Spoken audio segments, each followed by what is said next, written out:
Olá, pessoal. Hoje vamos falar, então, começar um tópico sobre propriedades das soluções ideais e diluídas, introdução aos coloides. Então, especificamente na aula de hoje, a gente vai falar sobre descrição termodinâmica de misturas. E aí definir algumas propriedades parciais molares e também em relação ao potencial químico. Então, hoje, especificamente, a gente vai falar de misturas. Até a aula passada a gente falou, né, de um sistema de um componente, então hoje a gente evolui um pouquinho mais para falar sobre misturas. Então, primeira pergunta que a gente pode, né, fazer, o que acontece quando tem-se uma mistura de várias substâncias? Então a gente tem que fazer algumas considerações para tratar um sistema um pouco mais complexo. Então, por simplicidade, o que a gente vai fazer? Tratar sempre que possível misturas de apenas duas substâncias. Então, para iniciar toda a dedução, né, em relação à termodinâmica de misturas, vamos, né, facilitar e tratar sempre de misturas de apenas duas substâncias. Outra condição, tratar de soluções simples, ou seja, não há reações químicas ocorrendo entre os componentes, tá? Então, para facilitar, e depois a gente amplia, né, essa dedução toda, mas para facilitar, a gente vai imaginar que não está ocorrendo nenhum tipo de reação nessa mistura. O que a gente tem que considerar, né? Uma importante consideração, que a energia de Gibbs muda com a composição do sistema. Lembra que a gente na aula a gente falou de um componente, que a energia de Gibbs de uma fase né, varia com a outra fase. Então, olha só, matematicamente, o que isso quer dizer? Propriedades dependem da composição. Aí a gente tem que calcular derivadas em relação a variações de massa, que a gente vai chamar de derivadas de número de mols de uma determinada substância J, que possa ocorrer. E aí, para simplificar, a gente vai começar usando soluções homogêneas, ou seja, cada substância está presente em uma única fase, tá? Então, essas são algumas considerações para a gente começar todo o desenvolvimento aí em relação a misturas. Então, propriedades termodinâmicas de grande interesse. Então, em geral, são grandezas extensivas, né? Lembra das nossas aulas iniciais lá que a gente falou que propriedades extensivas o quê? Dependem do tamanho do sistema, dependem da quantidade de substâncias envolvidas ali naquele sistema. Então, essas funções, elas dependem não apenas da temperatura, né, e da pressão, mas também do tamanho do sistema, ou seja, dependem das quantidades Ni, N1 e N2 das duas substâncias presentes em uma mistura de dois componentes. Então, se a gente pensar num sistema que é constituído de uma mistura de dois componentes, então a gente vai ter um número de mols de um e o número de mols de outro. Então, os sistemas termodinâmicos, essas funções, né, que a gente está interessado em termodinâmica, em físico-química, vão depender não só da temperatura, mas também dessas quantidades das substâncias presentes nas misturas. Então, olha lá, considerando, por exemplo, o volume do sistema, a gente começa, né, a desenvolver toda a físico-química por trás das misturas a partir de uma propriedade, e a gente escolhe o volume para iniciar, mas lembrando que todas essas definições e propriedades são muito parecidas, são idênticas para outras grandezas de interesse, como entalpia, entropia e energia livre de Gibbs, tá? Então, vamos lá. Considerando a nossa mistura binária, né? Então, o volume V do sistema necessariamente depende, além da temperatura e pressão, da quantidade de substâncias presentes. Lembra que foi o que eu falei no slide anterior. Então, o que a gente pode, né, formular? Que o volume é uma função que depende da temperatura, da pressão, número de mols de uma substância e número de mols da outra substância, tá? Então, a gente pode, né, completar a equação como a derivada do volume vai ser o quê? A derivada do volume em relação à temperatura, as outras variáveis constantes, a derivada do volume em relação à pressão, a derivada do volume em relação ao número de mols, e a derivada de mols da substância 1 e a derivada do volume em relação ao número de mols da substância 2. Então, a gente pode definir essa função aqui para completa do volume em relação a todas as suas variáveis, tá? Essas duas últimas derivadas, com respeito a D1 e D2, né, dN1 e dN2, é uma novidade e há mais de uma notação para designá-las, que aí vem as propriedades molares, né? Então, são quantidades intensivas, por definição, quantidades por mol, né? Já que a gente está considerando o número de mols, e levando em consideração diferentes componentes em uma mistura. A gente pode adotar essa seguinte unidade, ó, essa seguinte notação. O volume 1 da substância 1 é igual a quem? A derivada parcial do volume em relação ao número de mols da substância 1. Então, esse é o volume parcial molar do componente 1 na mistura, tá? E aí a gente também pode definir para o componente 2, o volume molar parcial do componente 2 na mistura, como é que a gente calcula ele? É a derivada do volume em relação ao número de mols, tá? Então, essas são grandezas parciais molares relacionadas a cada componente dentro de uma mistura. Qual é o significado do volume parcial molar, né? Como é que a gente pode interpretar esse dado?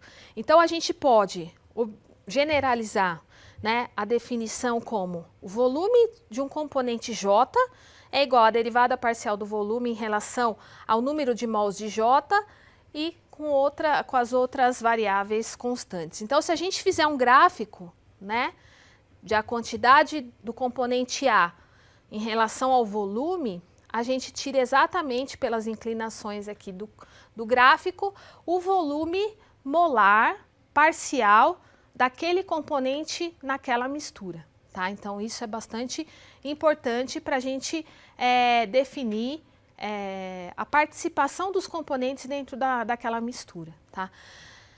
O volume parcial, então, depende da composição do sistema, e é interessante a gente observar que, né, macroscopicamente, olha um exemplo bastante prático, que ao misturar 50 ml de etanol com 50 ml de água, a gente não obtém um volume final de 100, exatamente por essa característica dos volumes parciais molares de cada componente dentro da mistura, tá? Então, a gente tem que usar volumes parciais molares do etanol e da água para uma dada composição daquela mistura, tá?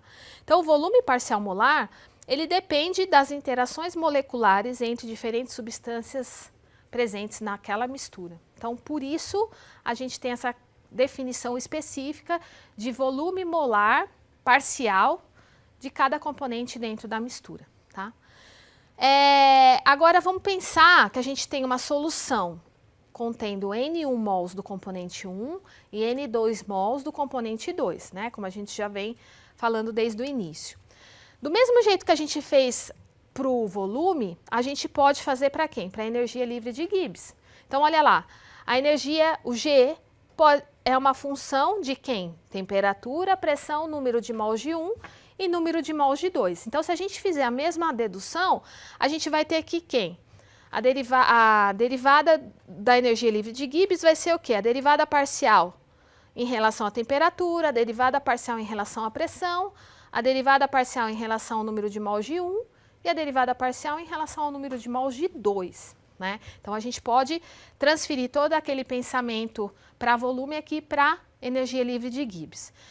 Se a gente considerar S, V como dependentes também da composição, a gente pode recorrer lá a outras formulações sobre energia livre de Gibbs, lembrando de aulas anteriores, que a derivada parcial da energia livre de Gibbs com relação à temperatura é igual a quem?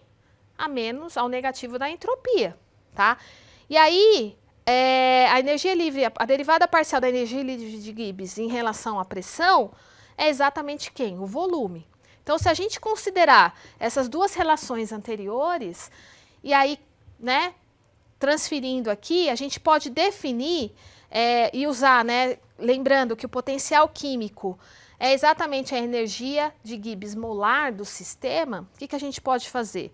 Para um sistema de vários componentes, o potencial químico dos componentes 1 e 2 da mistura, a gente, né, no equilíbrio, o que a gente lembra aqui? Que o μ1 é igual a μ1 em relação à temperatura, pressão, número de mols de 1 e número de mols de 2. Então, na verdade, aqui a gente está definindo o quê?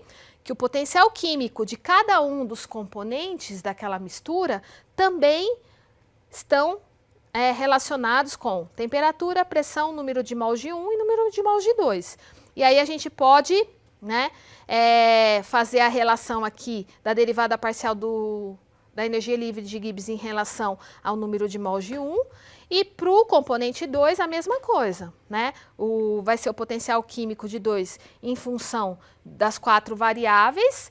E o que a gente também pode definir como a derivada parcial de G em relação ao número de mols daquele componente. Então, essas são definições que a gente já viu de potencial químico nas aulas passadas. Então, coletando todas essas informações, né, anteriores, o que a gente pode fazer? A gente pode chegar numa equação fundamental da termodinâmica para sistemas de 2 componentes. Então, lembrando que a gente fez que a derivada da energia livre de Gibbs é derivada parcial em relação à temperatura, derivada parcial em relação à pressão, derivada parcial em relação ao número de componentes, ao número de mols do componente 1 e a derivada parcial em relação ao número de componentes de mols do componente 2.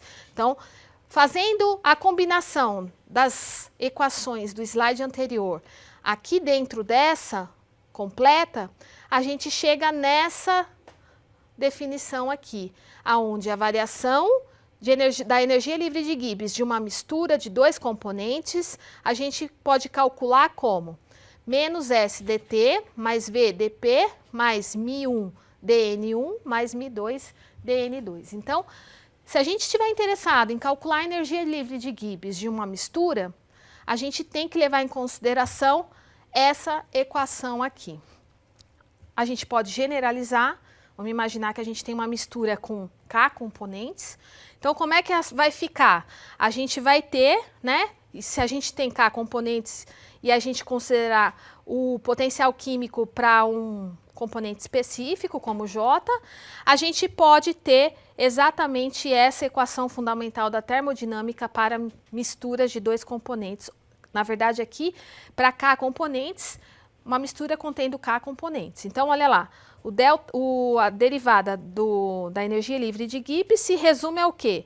Menos S dt mais V dP, mais o somatório do potencial químico I dNI, variação do número de mols dos componentes. Então, a gente tem que fazer um somatório em cima do número de componentes que aquela mistura tem. Então, a partir desse cálculo, a gente consegue calcular, chegar ao valor de energia livre de Gibbs, daquela mistura. Então, a partir dessa equação aqui, a gente consegue deduzir relações no estudo de equilíbrio químico. Então, por isso é importantíssimo, né, a gente entender bem a fundo como se trata a termodinâmica de misturas, porque essas informações, esse conhecimento vai nos ajudar a entender melhor todos os aspectos relacionados com o equilíbrio químico. Então, agora vamos ver um exemplo prático, né, onde a gente vai considerar uma mistura de 2 gases ideais. Então, olhando aqui na figura, a situação é a seguinte: a gente tem um estado inicial, onde a gente tem o bromo, né, em um dos recipientes e o nitrogênio em outro, e a gente tem uma válvula aqui que a gente abre e aí os 2 gases se misturam. Então, a gente tem nos 2 recipientes a mistura desses 2 gases. Então, como é que a gente faz para calcular o ΔG da mistura, o ΔS da mistura, assim como a variação de volume e a variação da entalpia dessa mistura? Então, olha lá. Lembrando, energia de Gibbs de uma mistura, como é que a gente pode calcular? Energia de Gibbs é uma função da temperatura, da pressão, do número de mols do componente 1 e do número de mols do componente 2. Então, a gente pode obter a energia livre de Gibbs fazendo o seguinte: o número de mols do componente 1 vezes o potencial químico dele, mais o número de mols do componente 2 vezes o seu potencial químico.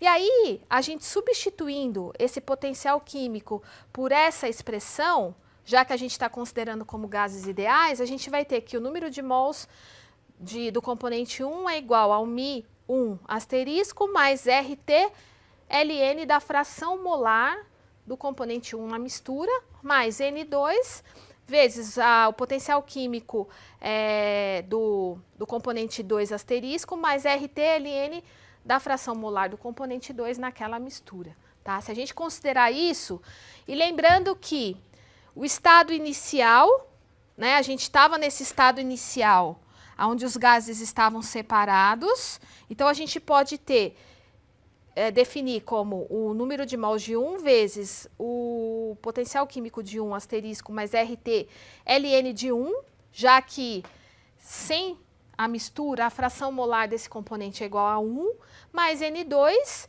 potencial químico 2 asterisco mais RT ln de 1 também, porque não ocorreu a mistura ainda. Então, o potencial químico do componente 2 é exatamente a fração molar do componente 2, inicialmente, é igual a 1.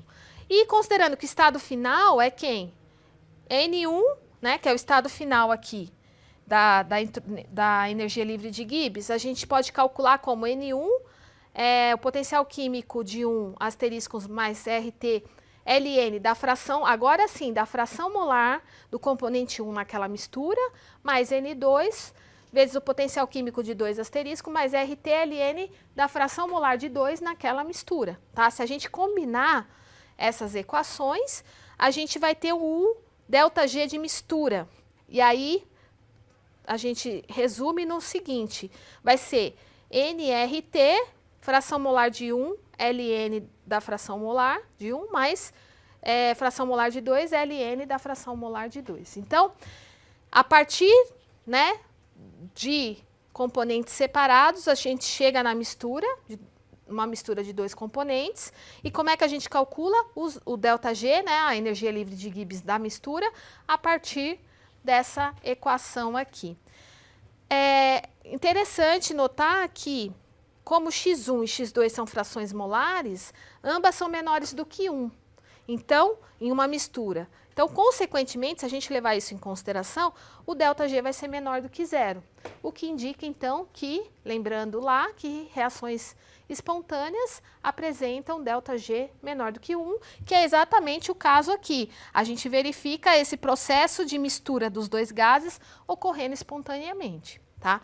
E para quaisquer quantidades N1 e N2 que forem misturadas, o ΔG de mistura depende também da temperatura, tá? Então, aqui é uma dedução que nos ajuda a entender e explicar os fenômenos que ocorrem macroscopicamente. A gente também pode calcular facilmente a variação de entropia, né, da mistura.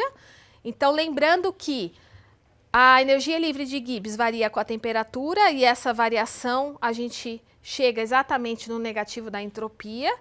E considerando que o ΔS da mistura, a variação da entropia na mistura vai ser a entropia final menos a entropia inicial, considerando que vai ser a derivada parcial do ΔG de mistura em relação à temperatura, e a gente vai chegar na equação de ΔS de mistura, que é exatamente menos NR, x1 ln de x1 mais x2 ln de x2.